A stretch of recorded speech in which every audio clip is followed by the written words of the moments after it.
आप लोगों का इस वीडियो में बहुत बहुत स्वागत है। इस वीडियो में हम आप लोगों को हिंदी साहित्य लेखन की परंपरा के बारे में बताएंगे, जो कि हर परीक्षा में कहीं न कहीं ये सारे प्रश्न जरूर पूछे गए हैं।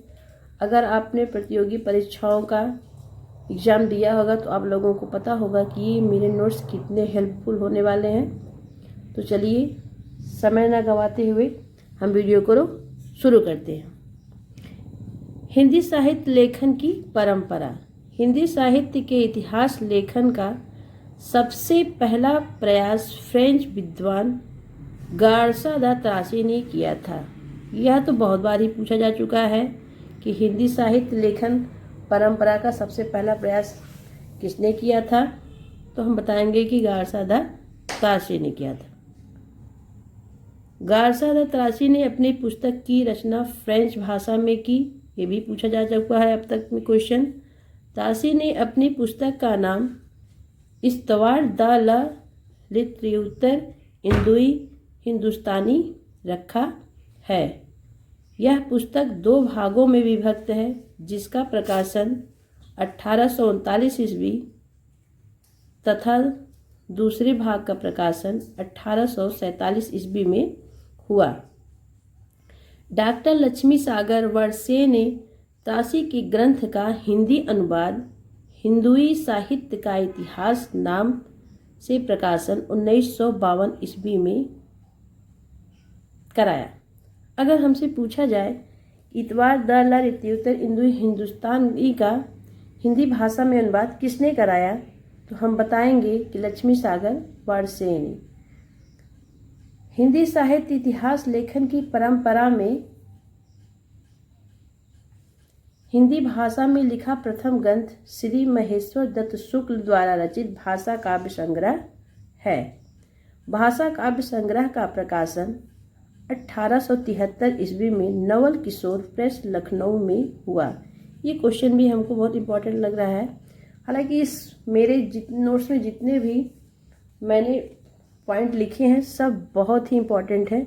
ये कहीं ना कहीं जरूर पूछे जा चुके हैं अब तक।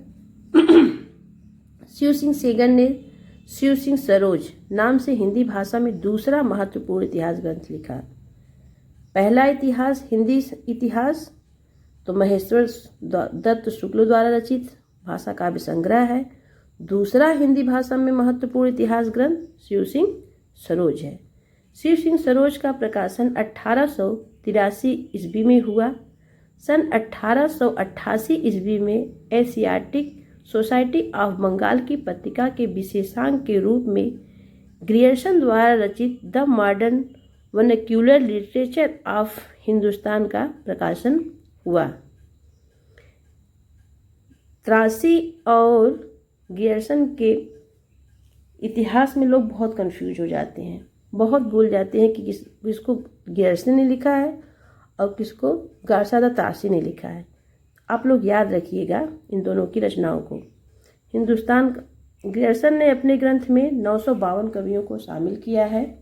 डॉक्टर किशोरीलाल गुप्त ने the modern vernacular literature of Hindustan का हिंदी साहित्य का प्रथम इतिहास शीर्षक से हिंदी अनुवाद किया, जिसका प्रकाशन सन 1957 ईस्वी में हुआ।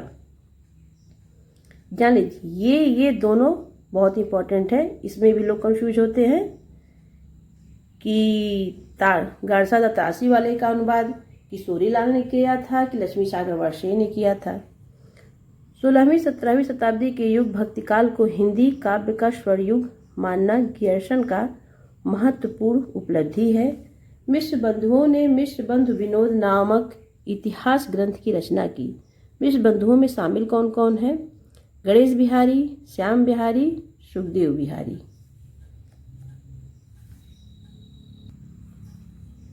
मिश्र विनोद 4 भागों में विभक्त है, जिनके 3 भाग का प्रकाशन 1913 ईस्वी में और चतुर्थ भाग का प्रकाशन 1934 ईस्वी में प्रकाशन हुआ। हिंदी साहित्य इतिहास लेखन की परंपरा में आचार्य रामचंद्र शुक्ल द्वारा रचित हिंदी साहित्य का इतिहास का स्थान सर्वोच्च है। आचार्य शुक्ल का इतिहास मूलतः नागरी प्रसारणी सभा द्वारा प्रकाशित हिंदी शब्द सागर की भूमिका के रूप में हिंदी साहित्य का विकास के नाम से सन 1929 में प्रकाशित हुआ था। यह क्वेश्चन सन 2018 में LT में आ चुका है। आचार्य राम शुक्ल ने शिव सिंह सेंगर, जॉर्ज गियर्सन, मिश्र बंधु के इतिहास को कवि वित्त संज्ञा से अभिहित किया है। मान लीजिए किसी और एक लेखक का नाम दे दे और बोल दे इसमें से रामचंद्र शुक्ल ने किसके इतिहास को जो है कवि वित्त संग्रह नहीं कहा है, तो आप लोगों को याद रखिएगा शिव सिंह सेंगर, जॉर्ज गियर्सन, मिश्र बंधु के इतिहास को कवि संग्रह संज्ञा से अभिहित किया है। आचार्य शुक्ल ने लिखा है, जबकि प्रत्येक देश की साहित्य वहाँ की जनता की चित्तवृत्ति का संचित प्रतिबिंब होता है। ये बहुत ही इम्पोर्टेंट हमको लगा। ये कथन कई बार पूछा जा चुका है अब तक, इसलिए हमने नोट्स में इसको भी शामिल कर लिया था। तज़किरा-ए-शूरा-ए हिंदी 1848 ईस्वी नामक इतिहास ग्रंथ मौलवी करमुद्दीन द्वारा लिखा गया है। इसमें कुल कवियों की संख्या 1004 है, जिसमें हिंदी के 62 कवि। इस ग्रंथ में प्रथम बार कालक्रम का ध्यान रखा गया।